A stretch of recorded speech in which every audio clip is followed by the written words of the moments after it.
Kastoy ang masida mga kumare kun kumpare lalo no pinagtutudo. Matutudo manan iti panawunan so nga agluto tayo manan iti tuka. Sa mga hindi nagsisida dyan ng tuka ay kadramanan nyo kade kas lalasang manok ay ta mga kapare.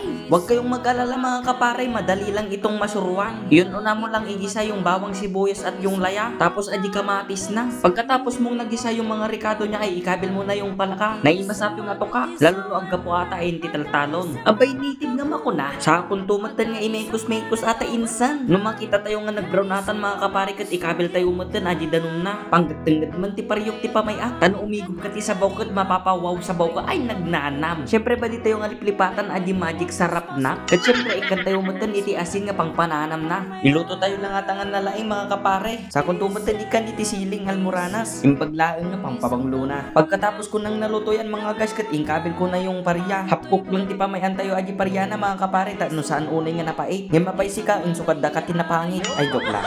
At yun nga mga kapare kat naluto na. Kita nyo ba't kinaimas na mga kapare? Yan unang supo bakit siya sumuko? Ay kat mga nan kaimasan.